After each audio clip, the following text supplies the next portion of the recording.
From today we are going to learn about secondary metabolism in plant cells. Now comes the commercial applications of plant cell technology. So before we move on to how we exploit secondary metabolism commercially, it's important for us to know about secondary metabolism in plants, its role, and hence we will take it extrapolated to commercial applications of it. So what is secondary metabolism? Now what is metabolism? To begin with, it is the sum of all chemical reactions that take place in an organism. So this forms metabolism, whether primary or secondary.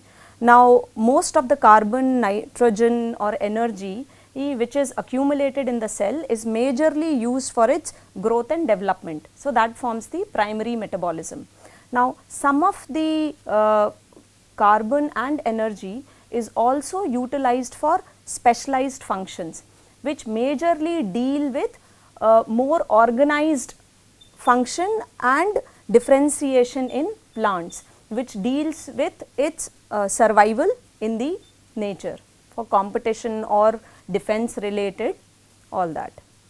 So most of the carbon, nitrogen and energy, it ends up in molecules required for proper functioning of the cells and organelles. Now for example, what are those? We know lipids, carbohydrates, nucleic acids. Now these form the primary metabolites.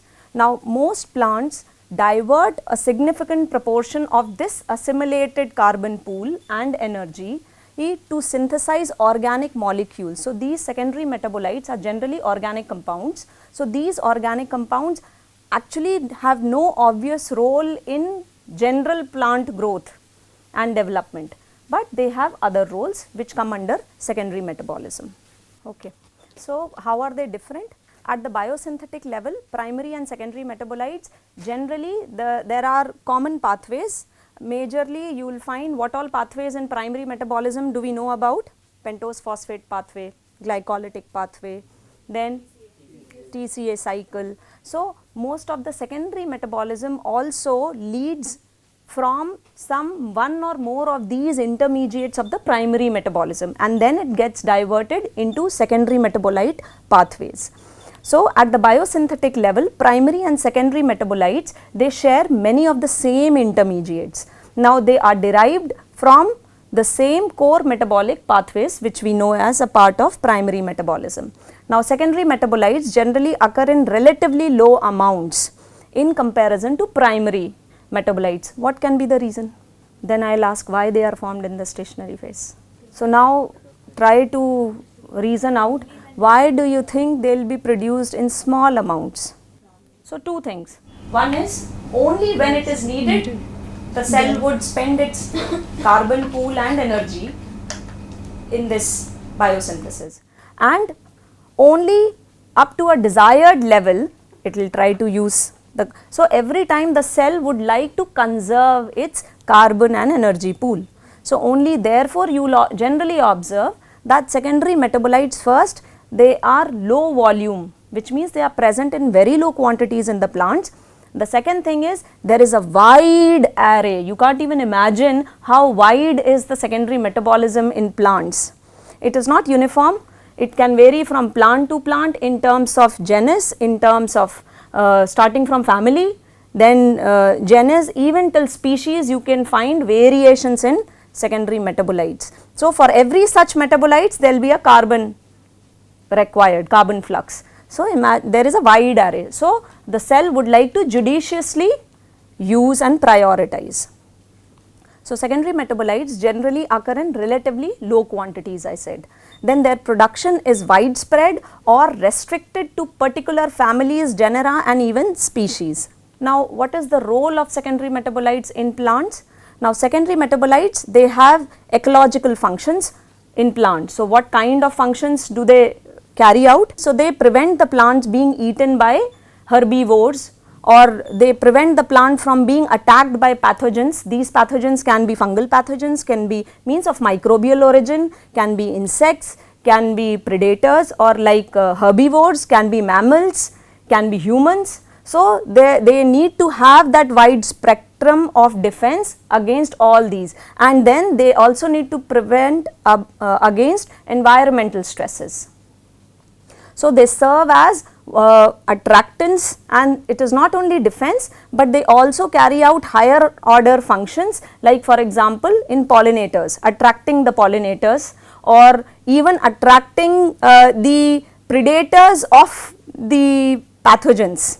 So, by using these volatile secondary metabolites which can attract these predators so that they can get rid of the pathogens. Then they serve as attractants like in the form of odor, color, taste for pollinators and seed dispersal. Then sometimes in order to prevent being eaten up, you will find some of the fruits are very bitter, so that humans do not eat. Now they function as agents of plant-plant competition. Sometimes you will see that plants produce exudates in the soil which are toxic to the nearing weeds or the nearing plants. This is a kind of overcoming the competition for the sunlight and for the resources in the soil. So they increase the reproductive fitness. How do they increase?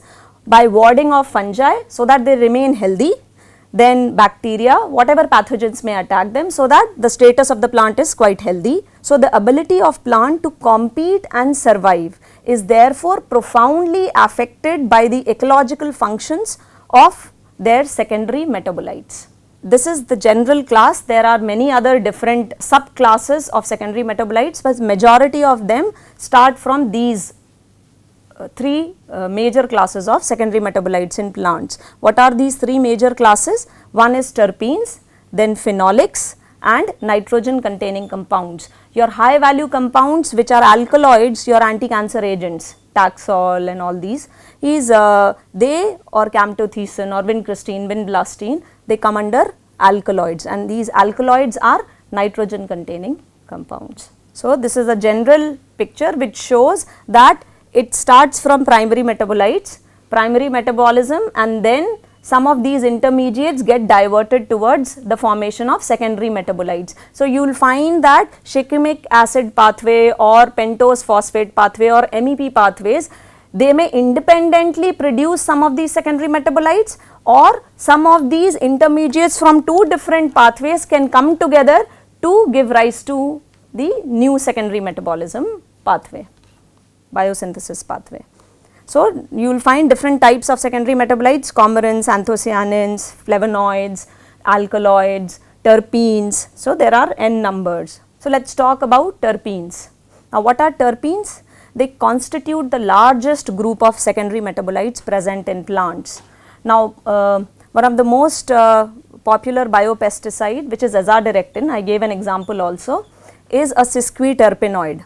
So its structure comes from terpene, and then it's a sesqui means there are because of the structure, the number of carbons and the number of rings involved, the terpenes and then its derivatives, it is formed. So the terpenes or terpenoids, they constitute the largest class of secondary metabolites in plants.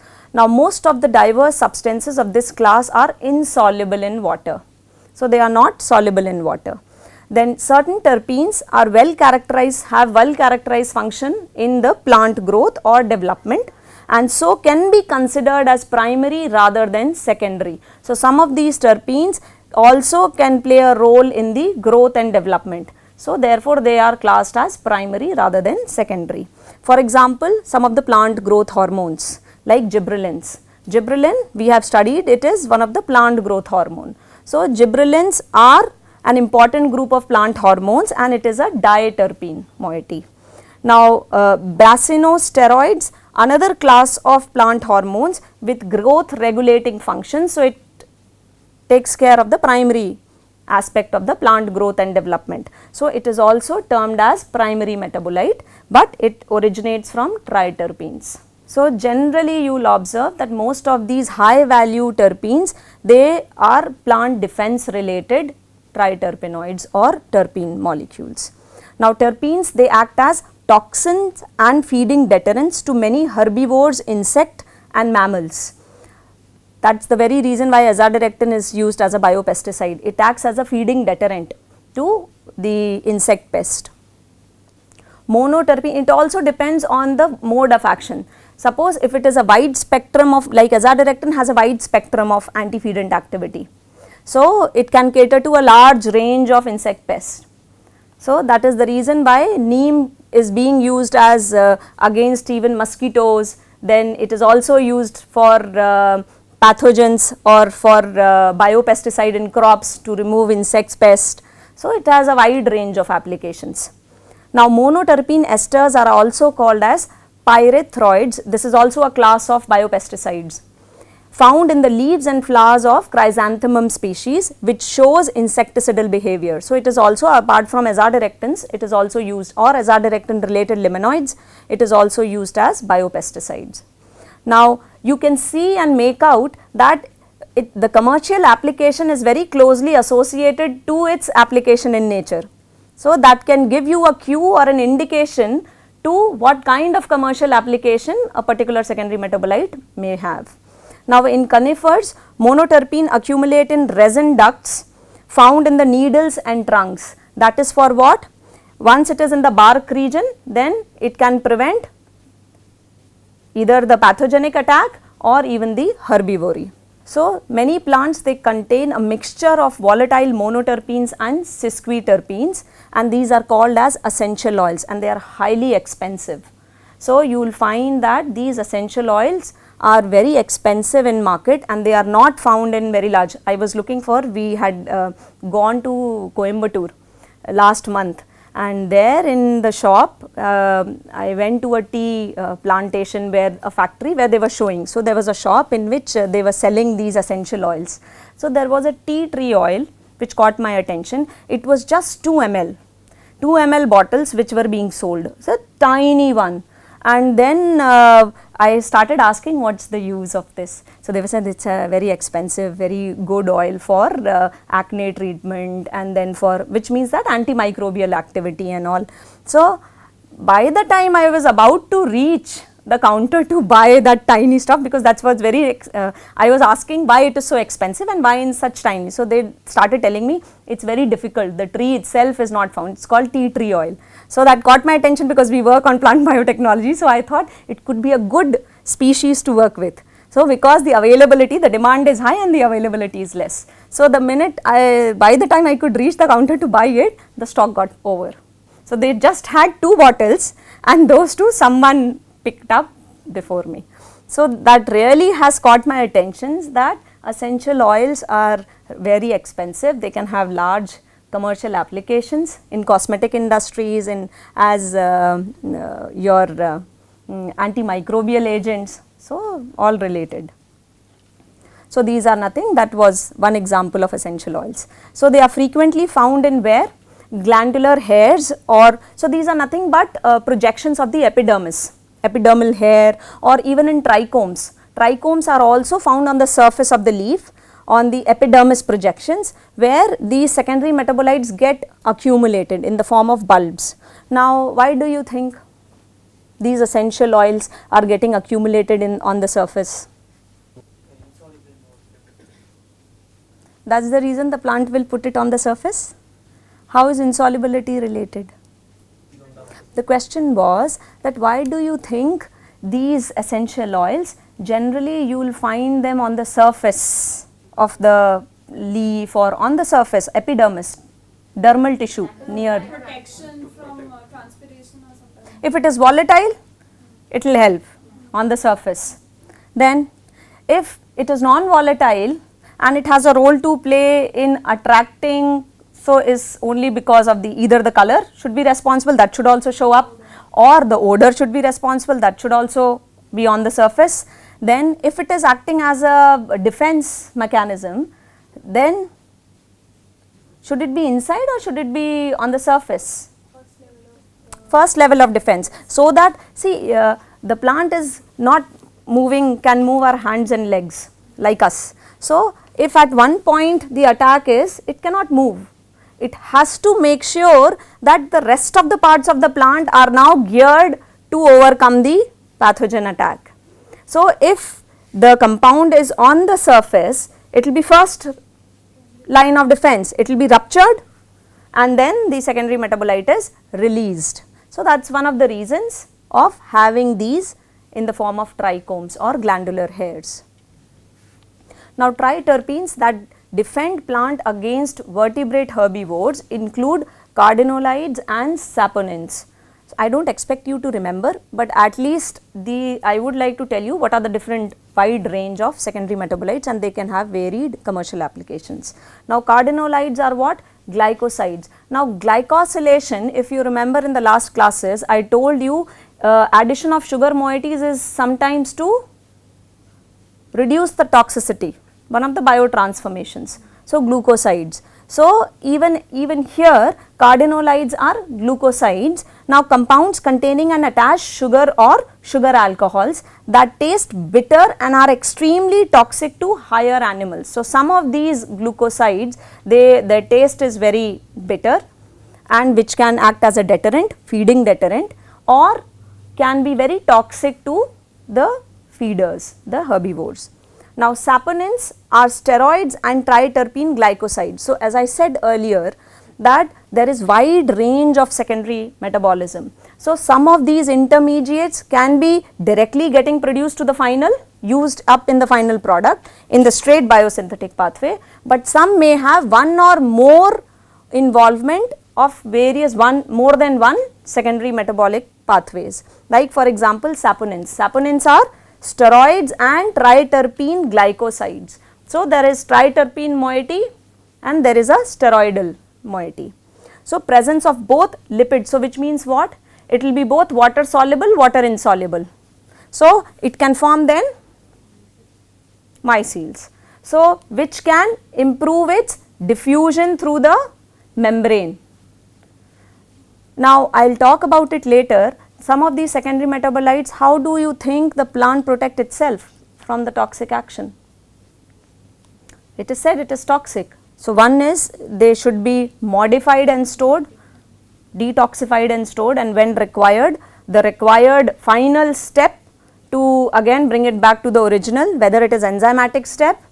So then the enzymes are stored in the vicinity, so that as soon as it is ruptured, and they are stored generally in suppose vacuoles.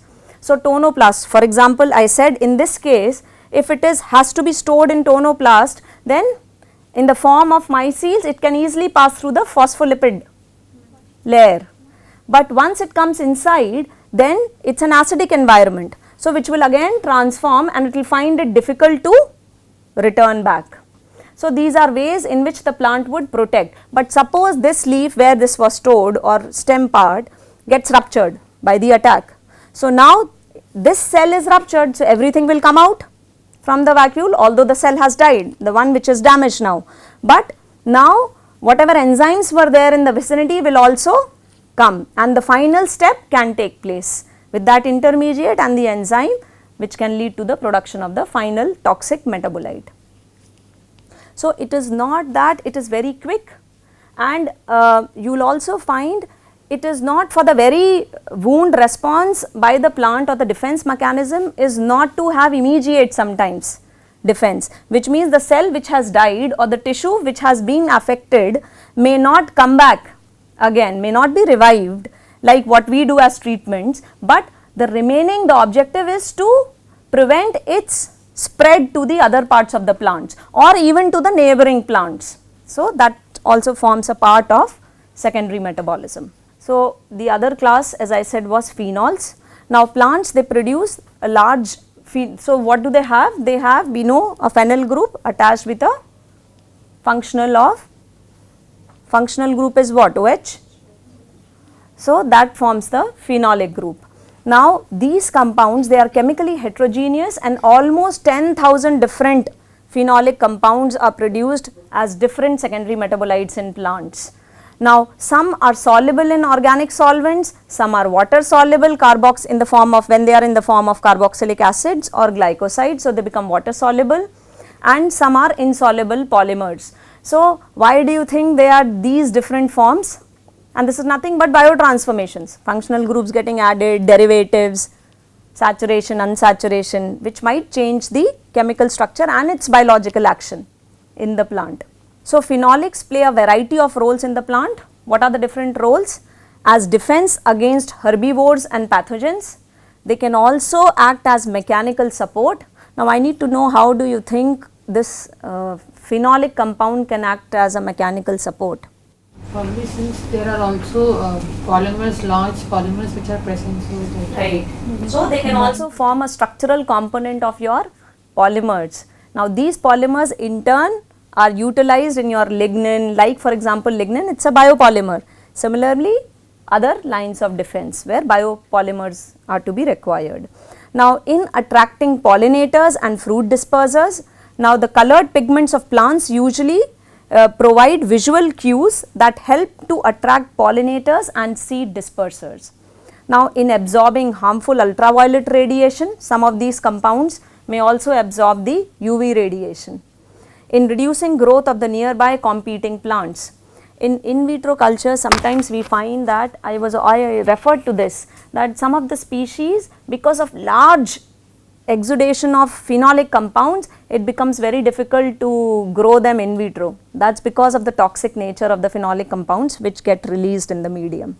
So phenolic pigments are of two principal types, one is carotenoids and flavonoids.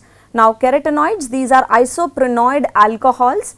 For example, there are different colors, yellow, orange, red terpenoid compounds that serve as accessory pigments in photosynthesis. So it is not only green color or your chloroplast, sometimes you will find that there is a transformation from chloroplast to chromoplast and lycopene. So sometimes in vitro cultures, in order to enhance the production of, there is an example of lycopene, in some elicitors were added, but it was also observed that once the lycopene, so it works the other way around, backward direction. Once the lycopene synthesis started happening, the chloroplast started getting transformed, reduced, and the proplastid, which is a previous stage of forming different types of plastid, they started getting converted to chromoplast.